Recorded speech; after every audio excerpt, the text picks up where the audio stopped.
Welcome back friends, welcome to invest एजी। एक बार फिर से आप सबका बहुत बहुत स्वागत है।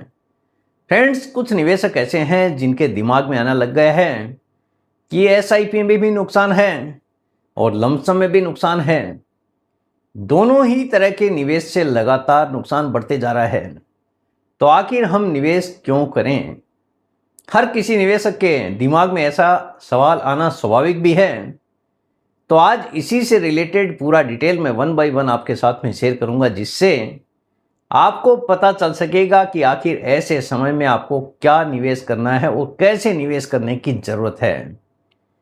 सबसे पहले मेरा इंट्रोडक्शन।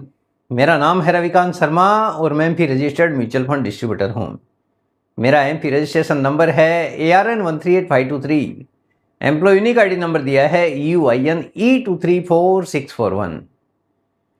तो फ्रेंड्स, आप देख सकते हैं आज का जो मेरा मेन टॉपिक है, एसआईपी में लॉस, लमसम में भी लॉस।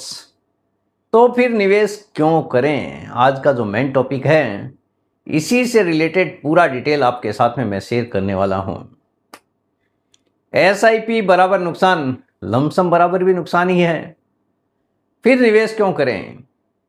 जब बाजार लगातार गिरता है तो हर किसी निवेशक के मन में ऐसा सवाल आना स्वाभाविक है।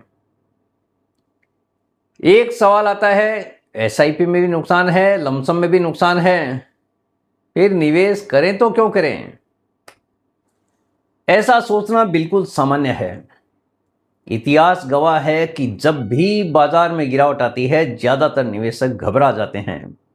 पहले भी ऐसा हुआ है कि जब जब बाजार ने गिरावट दिखाई है, तब तब निवेशकों के मन में घबराहट शुरू हुई है। लेकिन ऐसे बाजार में भी जो निवेशक लगातार निवेशित रहते हैं, लंबे समय तक जो टिक पाते हैं, बाजार ने उसको बड़ा रिवार्ड दिया भी है। ज्यादातर निवेशक घबरा जाते हैं और निवेश बंद करने या पैसा निकालने के बारे में सोचने लगते हैं।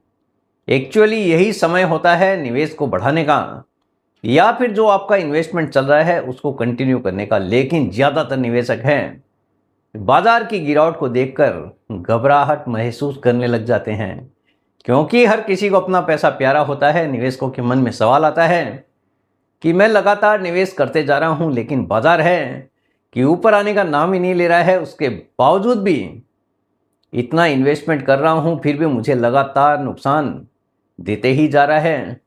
क्यों न मैं अपना पूरा निवेश समेट कर बाहर निकल जाऊं। बस यही निवेशक बाजार की गिरावट को देखकर गलती कर बैठते हैं। लेकिन असली सच्चाई क्या है? क्या गिरते बाजार में निवेश करना गलत है, या फिर यही समय भविष्य की कमाई का मौका बन सकता है? एक एक चीज आपको बड़े ही ध्यान से समझने की जरूरत है। गिरते बाजार में हर निवेश अस्थायी रूप से नुकसान दिखाता है। फिलहाल आप देख रहे हैं जो भी गिरावट है, इसको हम लोग टेम्परेरी गिरावट बोलते हैं, यानी अस्थायी गिरावट बाजार दिखाता है। कोई भी अगर घटना घटित होती है तो बाजार का गिरना स्वाभाविक है। बाजार का स्वभाव ही ऐसा है, अगर कहीं पे भी आस पड़ोस में आग लगेगी तो उसका धुआं तो हमारे देश पे भी आना तय है। इसीलिए आप देख रहे हैं अमेरिका, इजराइल और ईरान का जो फाइटिंग चालू है, उसके कारण नुकसान हमारे बाजारों में भी देखने को मिल रहा है। जब बाजार गिरता है तो एसआईपी की हाल की किस्तें नुकसान में दिखती हैं। जो भी आप इन्वेस्टमेंट करते जा रहे हैं, लगातार आपका नुकसान बढ़ते जाता है। लमसम निवेश भी नीचे चला जाता है। अगर बाजार गिरेगा तो सबका लिंक बाजार के साथ ही है। आपका किया वह निवेश लगातार आपका नुकसान बढ़ाता जाएगा। लेकिन यह स्थायी नुकसान नहीं होता है, ये टेम्परेरी नुकसान है। इसको आप नोशनल लॉस बोल सकते हैं, यानी आपका जो लॉस है वो पेपर के ऊपर लॉस है, यानी कागज के ऊपर लॉस है। जब तक आप इसको रिडीम करके बाहर नहीं निकलते हैं, आप इसको लॉस नहीं बोल सकते। यानी खाली दिखने के लिए आपको लॉस है। अगर आपने रिडीम नहीं किया तो ये लॉस पेपर तक ही सीमित रह सकता है। लेकिन अगर आप डर कर निकल जाते हैं तो आपका नुकसान पूरी तरह से बुक हो जाता है। यानी जहां पे हो सकता है भविष्य में आपको फायदा हो, आज आप बाजार की गिरावट को, नुकसान को देखकर अगर रिडीम करते हैं तो आपका नुकसान पूरी तरह से बुक हो जाता है, यानी आप नुकसान में पूरी तरह से आ जाते हैं। जब तक निवेशक घबरा कर पैसा निकाल नहीं लेता तब तक नुकसान वास्तविक नहीं होता है, यानी पेपर के ऊपर ही नुकसान है। इतिहास बताता है कि बाजार में गिरावट के बाद हमेशा रिकवरी भी आती है। बाजार का इतिहास यही कहता है कि जब जब बाजारों ने बड़ी गिरावट दिखाई है उसके बाद बाजारों ने बड़ी तेजी भी दिखाई है। तो ये बाजार का स्वभाव है, पहले भी ऐसे ही चला है, तो आगे भी हम उम्मीद कर सकते हैं। जैसा कि रशिया और यूक्रेन का वॉर शुरू हुआ था उस समय पे भी बाजारों ने बड़ी गिरावट दिखाना शुरू कर दिया था। निवेशकों के मन में तब भी सवाल आया था और आज भी वही सवाल है कि कहीं मेरा पैसा डूब गया तो क्या होगा। लेकिन उस समय जिस किसी ने भी लगातार निवेश करते रहा है उस निवेशक ने यहाँ पे बड़ा पैसा बनाया भी है। यानी हर गिरावट के बाद में बाजारों ने रिकवरी भी दिखाई है। गिरते बाजार में एसआईपी का असली फायदा। जब जब बाजार गिरा है असली फायदा एसआईपी ही देता है। जो चीज़ 10 रुपये में है बाजार की गिरावट के साथ में वो भी गिरती जाती है और आपको ज़्यादा यूनिट्स का अलॉटमेंट वहाँ पे होते जाता है। गिरते बाजार में एसआईपी बंद करना अक्सर सबसे बड़ी गलती होती है। ज़्यादातर निवेशकों के मन में सवाल तो आता है कि क्यों ना अपना निवेश समेट कर बाहर निकल जाऊं, क्योंकि जब नुकसान बढ़ता है तो हर किसी के मन में ऐसा स्वभाव आना स्वाभाविक भी है। क्योंकि जब बाजार नीचे आता है तो उसी पैसे से ज़्यादा यूनिट मिलती है। जहाँ पे आपको एग्जाम्पल के तौर पे अगर आपने 10,000 रुपये का निवेश किया है और आपने अगर यूनिट का प्राइस 10 रुपये से शुरू किया है तो 100 यूनिट्स आपको मिलेगा 1,000 रुपये में, और अगर आपने 10,000 का निवेश किया है तो 1,000 यूनिट्स आपको एक साथ में मिलेगा। लेकिन वही अगर 5 रुपये पे आपको मिलता है तो आपको उतने ही पैसे में 2,000 यूनिट्स मिलेंगे। वो आज नहीं तो कल वापस 10 आएगा तो सीधा सीधा आपका वहाँ पे फ़ायदा बड़ा देखने को मिलेगा। यानी आपका एवरेज हो गया केवल 7.5 रुपये का। तो यही फ़ायदा है, जो खरीदारी आपने 10 रुपये में की थी आपकी खरीदारी 5 में भी हुई और आपका एवरेज हो गया 7.5 रुपया। जैसे ही 7.5 क्रॉस करेगा वैसे ही आपका प्रॉफिट आना शुरू हो जाएगा। यानी आपको 10 रुपये का इंतज़ार करने की ज़रूरत नहीं है। जब तक 10 रुपये आएगा तब तक आपका प्रॉफिट काफ़ी अच्छा खासा वहाँ पे दिखना शुरू हो जाएगा। तो ये फ़ायदा है गिरते बाजार में लगातार निवेश करने का। औसत लागत, आपका जो एवरेज कॉस्ट है वो लगातार नीचे आते जाता है। जैसा एग्जाम्पल के तौर पे मैंने आपको बताया है, एवरेज कॉस्ट आपका कम हो जाता है और जब बाजार ऊपर जाता है तो रिटर्न काफ़ी तेज़ी से बढ़ते हैं। यानी जो समय सबसे मुश्किल लगता है वही समय एसआईपी के लिए सबसे ज़्यादा फायदेमंद साबित हो सकता है। तो यही मौका है आपके लिए एसआईपी कंटिन्यू करने का। और अगर आपके पास में एक्स्ट्रा पैसा है, जिस पैसे को निवेश करने से आपका पेशेंस ना डगमगाता हो, वो पैसा आप यहाँ पे एसआईपी के रूप में इन्वेस्टमेंट बढ़ाकर निवेश करना शुरू कर सकते हैं। लमसम निवेश के लिए देखिए क्या रणनीति होनी चाहिए, आपको क्या रणनीति बदलने की ज़रूरत है। अगर आपने एक साथ पैसा लगाया है और बाजार गिर गया है तो घबराने की बजाय आपको करना है निवेश को समय देना है। जो आपने इन्वेस्टमेंट किया है उसको कर कर भूल जाना है, लंबे समय के लिए उसको छोड़ देना है। यानी लंबे समय के लिए अगर आप निवेश करेंगे, लंबे समय तक अगर आप बाज़ार में टिके रहेंगे, जैसे ही बाज़ार पिकअप करेगा तो आपका नुकसान की भरपाई आपको होती हुई दिखाई देगी। इसलिए अपने निवेश को ज़रूर समय दें लंबा। अगर अतिरिक्त पैसा है तो गिरावट में धीरे धीरे और निवेश करें। अगर आपके पास में एक्स्ट्रा पैसा है तो अपने निवेश को बढ़ाने की कोशिश करें, ना कि अपने निवेश को समेट कर बाहर निकलना है। जितना ज़्यादा बाजार गिरेगा, अगर आपने लमसम किया है तो एसआईपी के थ्रू उस अमाउंट को बढ़ाने की कोशिश ज़रूर करें, जिससे आपका एवरेज कॉस्ट नीचे आ जाएगा और आपका पोर्टफोलियो बाजार की पिकअप के साथ ही फायदे में दिखना शुरू हो जाएगा। इसे स्टेप अप या वैल्यू एवरेजिंग की तरह देखें। यानी आप अपना इन्वेस्टमेंट स्टेप अप या वैल्यू एवरेजिंग की तरह अगर आप देखेंगे तो आपके लिए ज़्यादा फायदेमंद साबित हो सकता है। अपने इन्वेस्टमेंट को बढ़ाना है, सीधा सीधा इसका मीनिंग यही है।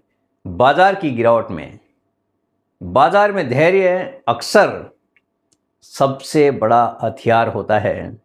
जो कोई भी पेशेंस के साथ में निवेशित रहता है, आप ये कह सकते हैं आने वाला समय उसके लिए काफ़ी ज़्यादा बेहतरीन साबित हो सकता है। बाजार का इतिहास क्या कहता है, ये भी आपके लिए जानना ज़रूरी है, क्योंकि हम कुछ भी निवेश करते हैं तो बाजार के इतिहास को भी देखना ज़रूरी है। अगर आप सोच रहे हैं कि लगातार बाजार ऊपर ही जाना है, इसका मतलब ये निवेश आपके लिए कहीं से भी सही नहीं है, क्योंकि बाजार जब भी बढ़ता है तो गिर गिर कर ही बढ़ता है। तो अगर आप निवेश कर रहे हैं तो लंबे समय के टारगेट के साथ ही निवेश करने की कोशिश करें। पिछले कई दशकों में युद्ध भी हुए हैं, आर्थिक संकट भी आए हैं, महामारी भी आई है और बड़ी गिरावटें भी आई है। ये सब चीज़ें हुई हैं, तब बाज़ारों ने बड़ी गिरावट भी दिखाई है। लेकिन हर बड़ी गिरावट के बाद बाज़ार ने नए उच्च स्तर भी बनाए हैं। यानी बाज़ार अगर गिरा है तो बाज़ार की तेज़ी के साथ में ऊंचा स्तर भी बाज़ार ने दिखाया है। आप बाज़ार का इतिहास उठाकर देख लीजिए, जिस लेवल पे बाज़ार गिरा है, मान लीजिए अगर 80,000 के लेवल से बाज़ार गिरना शुरू हुआ है, 20,000 पॉइंट गिर जाता है, लेकिन जब भी बाज़ार में तेज़ी आएगी तो आप ये कह सकते हैं कि यह आंकड़ा 80,000 से कहीं ज़्यादा ऊपर तक जाता हुआ दिखाई दे सकता है, क्योंकि पुराना इतिहास यही कहता है। चाहे आप कोरोना का एग्जाम्पल देखिए या 2008 की जो महामारी आई थी, मंदी आई थी, उसका एग्जाम्पल आप देख लीजिए। यही कारण है कि लंबे समय के निवेशकों ने ही सबसे ज़्यादा धन बनाया भी है। यानी जो लंबे समय तक टिका रहता है, बाजार की गिरावट को देखकर घबराता नहीं है, उसके लिए बाजार अच्छा खासा पैसा बना के भी देता है। पुराना इतिहास यही कहता है। गिरावट में निवेश बंद करना सबसे बड़ी गलती। काफ़ी निवेशक ऐसे हैं गिरावट में देखकर घबरा जाते हैं और अपना निवेश बंद कर देते हैं। यही एक निवेशक की सबसे बड़ी गलती होती है। अगर आप अपना इन्वेस्टमेंट बढ़ा नहीं सकते तो जो इन्वेस्टमेंट आपका चल रहा है एटलीस्ट उसको कंटिन्यू करने की कोशिश ज़रूर करें, अगर आपका बजट अलाउ करता है। ज़्यादातर निवेशक यही गलती करते हैं, जब बाज़ार ऊंचा होता है तो निवेश करते हैं, यानी बाज़ार की तेज़ी को देखकर इन्वेस्टमेंट करना शुरू करते हैं और बाज़ार की गिरावट को देखकर अपना इन्वेस्टमेंट समेट कर निकल जाते हैं। यही एक निवेशक की सबसे बड़ी गलती होती है। जब बाज़ार गिरता है तब डर कर निवेश बंद कर देते हैं। हालांकि ऐसे समय में आपको इन्वेस्टमेंट बढ़ाने की ज़रूरत है। अगर बढ़ा नहीं सकते तो जो चल रहा है उसको कंटिन्यू ज़रूर करें। जबकि सही रणनीति इसका उल्टा होता है। गिरावट में निवेश जारी रखें। यानी अगर आप बाज़ार की गिरावट को देखकर घबराते नहीं हैं, कोशिश करके देखिए। अगर आपका इन्वेस्टमेंट उस समय अगर आप चालू रखते हैं तो आपके लिए लंबे समय में बड़ा वेल्थ क्रिएट हो सकता है। यानी गिरावट में आपको निवेश जारी रखने की ज़रूरत है। लंबी अवधि का नज़रिया रखें। शॉर्ट टर्म का टारगेट बिल्कुल भी ना लें। कम से कम 5 साल, 10 साल, 15 साल, 20 साल का टारगेट ज़रूर रखें, क्योंकि म्यूचुअल फंड कभी भी गारंटीड रिटर्न नहीं देता है। यहाँ पे आपका पैसा बनेगा बाज़ार के हिसाब से ही। तो जो भी निवेश करना है काफ़ी सोचकर समझकर आपको करने की ज़रूरत है। शॉर्ट टर्म का कोई भी टारगेट अगर आपका है तो आपके लिए ये निवेश कहीं से भी सही नहीं कहा जा सकता है। पोर्टफोलियो बार बार चेक करने से बचें। अगर आप बाज़ार की गिरावट को देखकर घबराते हैं, घबराहट आना शुरू हो जाती है, तो डेली पोर्टफोलियो बिल्कुल भी ना चेक करें। कम से कम 5 साल का टारगेट ज़रूर रखें। 5 साल के बाद ही पोर्टफोलियो चेक करें, ज़्यादा बेहतरीन आपके लिए रहने वाला है। निष्कर्ष देखिए क्या निकलता है। अगर एसआईपी में भी नुकसान दिख रहा है और लमसम में भी गिरावट है तो इसका मतलब यह नहीं है कि आपका निवेश गलत है। कोई ज़रूरी नहीं है कि आपने जो निवेश किया है वो गलत है। अक्सर इसका मतलब होता है कि बाज़ार एक अस्थायी का मतलब ये टेम्परेरी है, ना कि परमानेंट है। बाज़ार एक अस्थायी कठिन दौर से गुजर रहा है। फिलहाल आप देख ही रहे हैं, अस्थायी कठिन दौर ही फिलहाल बाज़ारों में देखने को मिल रहा है। यही समय है जब धैर्य, अनुशासन और लंबी अवधि की सोच निवेशक को भविष्य में बेहतर परिणाम दिला सकती है। अगर आपकी सोच लंबे समय के लिए निवेश करने की है, आपके पास में धैर्य है और अनुशासन के साथ में निवेश करना चाहते हैं, तो लंबे समय में आपके लिए बेहतरीन परिणाम बाजार दिलाने को तैयार हो सकता है। बाजार की गिरावट में डरना आसान है, लेकिन इतिहास बताता है कि जिसने धैर्य रखा वही अंत में सफल निवेशक बना है। यानी बाजार का इतिहास यही कहता है कि जो कोई भी निवेशक धैर्य के साथ में निवेशित रहता है, बाजार के हर दौर में डटा रहता है, आखिर में बड़ी संपत्ति वही बनाता है, बड़ा कॉर्पस वही बना पाता है। तो आपको भी ऐसी ही कोशिश करने की ज़रूरत है। बाजार की गिरावट को देखकर घबराने की बजाय अपना इन्वेस्टमेंट कंटिन्यू करना है। अगर आप बढ़ा नहीं सकते तो जो चल रहा है उसको लंबे समय के लिए टिके रहना है आपको, तभी आप बड़ा पैसा बना सकते हैं। भले ही जोखिम है, लेकिन पैसा जोखिम में ही बनता है, आपको पता भी है। तो आपकी कोशिश हमेशा यही होनी है कि लंबे समय के लिए टिके रहना है, चाहे बाजार में जो भी दौर आए, चाहे तेजी हो या फिर मंदी हो। तो फ्रेंड्स, उम्मीद करता हूँ आपको आज का ये वीडियो पसंद आ गया होगा। वीडियो अगर पसंद आ गया, वीडियो को लाइक करना, शेयर करना बिल्कुल मत भूलिए। बेल आइकन पे ज़रूर क्लिक करके रखिए, चैनल को ज़रूर सब्सक्राइब करें। जितने ज़्यादा लोगों के साथ में हो सके शेयर कीजिए, ताकि हर किसी को इसका बेनिफिट मिल सके। Thank you very much friends, thanks for watching this video.